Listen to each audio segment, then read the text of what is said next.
बहुत समय पूर्व जब गुरुकुल शिक्षा की प्रणाली होती थी, तब हर बालक को अपने जीवन के 25 वर्ष गुरुकुल में बिताना पड़ता था।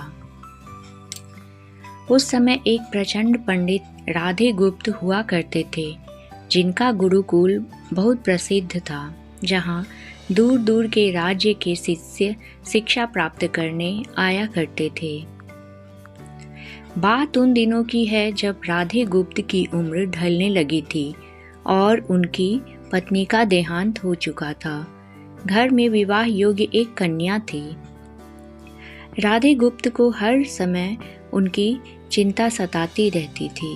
वह उसका विवाह एक योग्य व्यक्ति से करना चाहते थे, जिसके पास संपत्ति भले ना हो पर वह कर्मठ हो, जो किन्हीं भी परिस्थिति में उनकी बेटी को खुश रखे और उचित समय पर उचित निर्णय ले सके। एक दिन उनके मस्तिष्क में ख्याल आया और उन्होंने इस परेशानी का हल सोचा कि क्यों न वे खुद अपने शिष्यों में से ही योग्य वर की तलाश करें। उनसे बेहतर उनकी बेटी के लिए और क्या हो सकता है। इस कार्य के लिए उन्होंने बुद्धिमानी की परीक्षा लेने का निर्णय लिया और सभी शिष्यों को एकत्र किया। राधे गुप्त ने सभी से कहा कि वे एक परीक्षा आयोजित करना चाहते हैं, जिसमें सभी की बुद्धिमानी का परिचय होगा। उन्होंने सभी से कहा कि उन्हें अपनी पुत्री के विवाह की चिंता है, जिसके लिए उनके पास पर्याप्त धन नहीं है।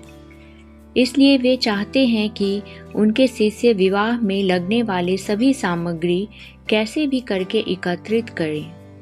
भले उसके लिए उन्हें चोरी का रास्ता चुनना पड़े, लेकिन उन्हें चोरी करता कोई भी देख ना सके। इसी एक शर्त का पालन सभी को करना है।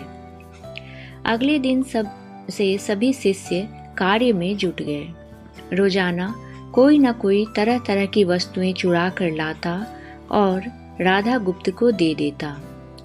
राधा गुप्त उन्हें एक विशेष स्थान पर रख देते, क्योंकि परीक्षा के बाद यह सभी वस्तुएं उनके मालिक के पास वापस करना जरूरी था, क्योंकि वे अपने शिष्यों को सही ज्ञान देना चाहते थे।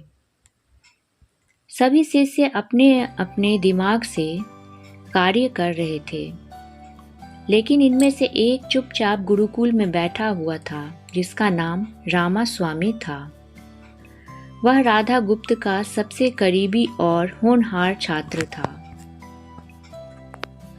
उसे ऐसा बैठे देख राधा गुप्त ने इसका कारण पूछा। तब रामास्वामी ने बताया कि आपने परीक्षा की शर्त के रूप में कहा था कि चोरी करते वक्त इसे कोई न देख सके। इस प्रकार अगर हम अकेले में भी चोरी करते हैं, तब भी हमारी अंतरात्मा उसे देख रही है। हम खुद से उसे नहीं छिपा सकते। इसका अर्थ यही है कि चोरी करना व्यर्थ है। उसकी यह बात सुनकर राधा गुप्त के चेहरे पर खुशी छा जाती है। वे उसी वक्त सभी को एकत्रित करते हैं और पूछते हैं कि आप सब ने जो चोरी की, क्या उसे किसी ने देखा? सभी कहते हैं नहीं। राधा गुप्त कहते हैं कि क्या आप अपने अंतर मन से भी इस चोरी को छिपा सके? सभी को बात समझ आ जाती है और सबका सिर नीचे झुक जाता है, सिवाय रामास्वामी के। राधा गुप्त रामास्वामी को बुद्धिमानी की परीक्षा में अव्वल पाते हैं और सभी के सामने कहते हैं कि यह परीक्षा मेरी पुत्री के लिए उचित वर तलाशने के लिए रखी गई थी। इस प्रकार मैं रामास्वामी का विवाह अपनी पुत्री के साथ तय करता हूँ। सभी खुशी से झूम उठे। साथ ही चुराई हुई हर एक वस्तु को उसके मालिक को सौंपा। विनम्रता से सभी से क्षमा मांगते गए। कहानी से शिक्षा। इस कहानी से हमें यही शिक्षा मिलती है कि कोई भी कार्य अंतर मन से छिपा नहीं रहा और अंतर मन ही मनुष्य को सही राह दिखाता है। इसलिए मनुष्य को किसी भी कार्य के सही गलत के लिए अपने मन को टटोलना सबसे जरूरी होता है। अगर आप लोगों को ये कहानी पसंद आई तो लाइक कर लीजिएगा और सब्सक्राइब का बटन दबा के चैनल को सब्सक्राइब कर लीजिएगा फ्रेंड्स। चैनल का नाम स्टोरी चैनल है। थैंक यू और जय माता दी।